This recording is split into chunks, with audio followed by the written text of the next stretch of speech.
Good evening, guys, and welcome to the second episode on the Deep and Depressive Mind, where I discuss my book, talk about the feelings that went into the book, and hopefully the feelings come across to you guys out there that watch this clip. Today, as you can see, decked out on my table here is a part of my book where I go over family and depression, and obviously I'm not going to talk about the whole chapter, but there's some issues in there where might have contributed, might have added to the point where the depression actually broke free and became a big part of my life. As you can see here, it's my grandfather, Bruce Bell. He fought in the war.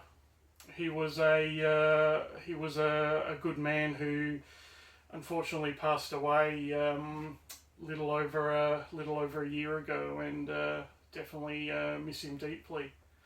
And this other guy here was actually my ex's father, Peter. He'd get a bit of a kick out of his legacy being extended. Well, I think they actually both would, because they did leave a huge hole in my life, and I suppose this is a way to pass on their legacy, share their legacy with you guys out there in YouTube land. Okay. First of all, I'd like to get on to some shout outs, because I'm not sure how this episode is going to go, because there is a few things that I'm a bit uncomfortable with this phase of my life that I'm going to be talking about. It's quite embarrassing for me, because I made a foolish decision. It did cost me a lot, and it did wear me down a lot, and it was a stupid decision. And once I read through it, you guys will be able to make that choice on your own. And just while I remember, by the way, guys, please subscribe to my channel. I'm going to, there's going to be a lot of up and down feelings. I mean, depression does rattle you around a lot. So you want some honest feeling, you want some different viewing, please subscribe to my channel, and I'll do my best to entertain, even if it is by accident. So, yeah. I would like to start out tonight by doing a couple of shout outs first, because like I said, I want to, I'm not sure how the rest of this is going to go, and even if I'm going to broadcast it on YouTube. But I'd like to send a shout out first, once again, to Ellen DeGeneres. I mean, I know you would have got my book last week. Don't know if you got it personally, but fingers crossed. I'm hoping with every ounce of my being that you will have a look, and maybe something will catch your eye, make you feel something. Which because there was plenty of feeling and plenty of effort that I put into it. So big shout out to you, Ellen. I mean, come on, we have some similar interests. I mean, we both like the ladies, so we both like the ladies from opposite sides of the world. Actually, you with Portia, and I do like some of those American ladies out there, especially those ones on the coast of California. They would be a good place to visit. So, yeah. Also, we also have in common, we both can speak whale. So, hello, Ellen. How are you? was horrible, wasn't it? And we both would like to see the Finding Nemo franchise continue. So, keep giving Ellen some work, and maybe she can thank me and have me talk about my book with her one day. That would be a dream come true. That would be my depression would not be magically fixed, but it would be a neat kick in my sad little life at the moment. Also, this past week, I actually got to see my book in person. Got to sign my book for someone. So to Beck out there, hello to you, and hope you're enjoying the book. And yeah, it was really neat to see a hard copy of my book out there in the world. It's weird to me that it's out there now. Someone has got a copy. So hopefully there can be much more copies out there one day, and I can do this on a bit more of a full-time scale. Let's have a look. See. Okay.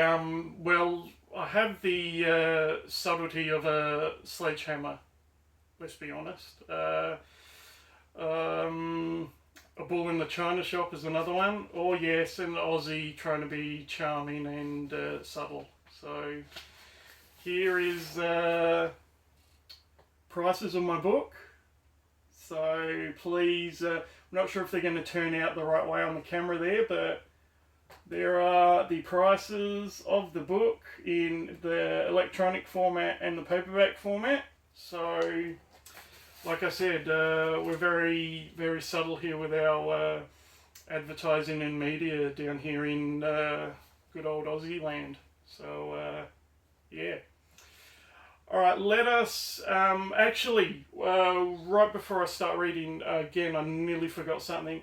If those prices, let me know in the comments if you think they're too steep. I mean, I want to get the word out there. I want to make some money and, branch out and do something a bit more fun with my life. I mean, I think I deserve it. I mean, as we're going to go through my story, I think I've had enough troubles to do something that I really want, and I love to create. So yeah, let me know about the prices, and if you think they're too dear, let me know in a subtle way, in a frank way, in whatever way you want. Just give me some feedback. Alright, now we're going to go on to this chapter 2 excerpt is from a time in my life when I got conned. These dating sites, which I'll talk about again another day, but I met someone online and we started talking, sent some emails to each other. After about a month of talking, I got the old money question, and I think my mind was in a bad enough place that I started to hand out some money. So I know I can hear the cringes and the you idiot comments already. So thanks for that support. All right, let's get into the excerpt that I took from the book. The excitement would build and build as this gorgeous woman would give me dates of when she would be coming into Adelaide Airport. That day would come and I would be smiling ever so brightly. I would get in my car feeling the loneliness and sadness just melting away. Because at the end of this journey, I would be hugging Joanne and starting this wonderful adventure together. There is a weird prolonged feeling when you are waiting and waiting and waiting around the airport, seeing families coming together and embracing. I would see couples reuniting and seeing that enjoyment on their faces. Time would pass as less and less people would be gathered until it was just me and staff in between flights. Extreme embarrassment would enter my body as I would walk back to my car.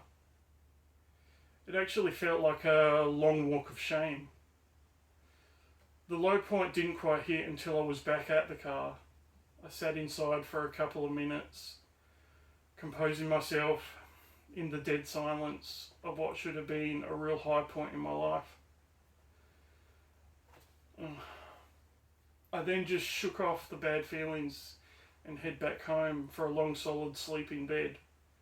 Sleeping away the day because after all, who was I going to be awake for? Once, twice, 3 times, 4 times, 5, 6. This is how many sad trips I have taken back from the airport.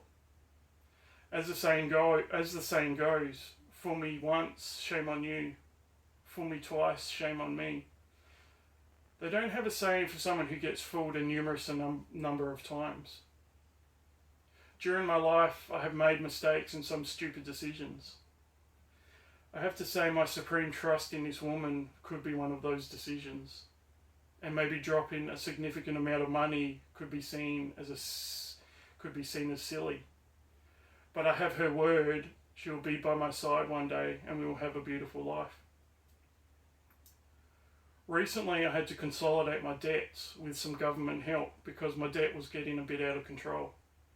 I was being woken up 6 times every morning from people looking for money. My anger levels would rise when these same companies would ring me at work when they were talking to co-workers. I would get on the phone and basically tell them to get lost and just hang up on them. Now that is very embarrassing. I felt like I was being hunted and it wouldn't be too long before people would be coming to my door asking for money. I have fixed these ways and rectified this situation.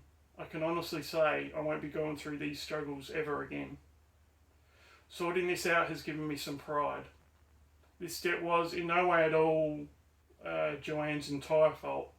After all, my hobbies are expensive and I have quite a collection.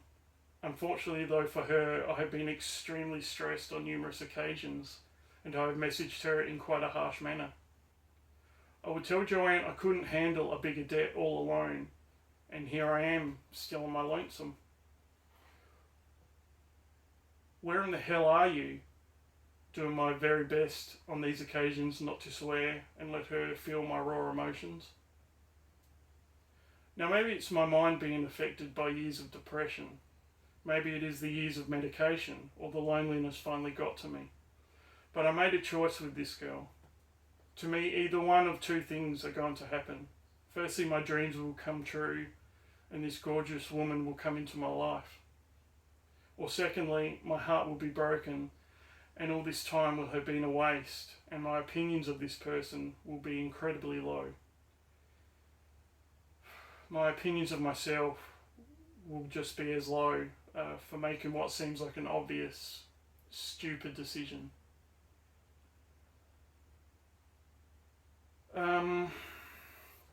Yeah, that stuff still gets to me. Like I said, I deeply embarrassed by that. I'm deeply embarrassed for these 2 right here. That that they knew someone who was as stupid as I was. I mean, that's where it's at. So I'm going to put these guys down so they're not in the rest of this because I'm about to get a little angry. You scammers out there preying on the fucking lonely, you're just scum. Why do you just ask for money and prey on people with a weak mind? If you don't have a fucking conscience, why do you do this shit for? To take a reference from a favourite childhood movie of mine, the Back to the Future movie, why don't you get this fucking coat hanger, a flying DeLorean, go back to before you were born and coat hanger yourself out of your fucking mum?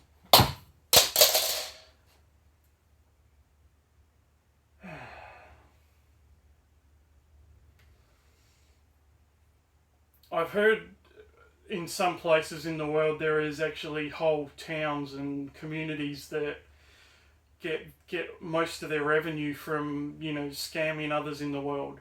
You know what needs to happen to those fucking places? Those villages need to have a tsunami fucking wipe them out. And then when they're rebuilding, they need to have a nearby volcano fucking spew lava and fucking crush their rebuilding efforts. That is what these people deserve. They are not fucking people. They are fucking scum that prey on people that are good people just looking for companionship, just looking to end the loneliness. I mean, listen. There you go. All there is friggin' silence. You can't feel it because you can't feel it through your screens. But this place is lonely as fucking hell, and I would love to have someone in my life. And no one's going to take you when you've got a huge friggin' debt. Especially the way I got the debt. So, you know, to you people out there, if you've screwed up my life, so, you know, congratulations, but you guys will friggin' get yours, that's for sure. That is for sure. I don't even know if I'm going to upload this video now, because this is... I'm just really embarrassed. With this this part of my life, and yeah, this still does really hurt me. It does really, really hurt me.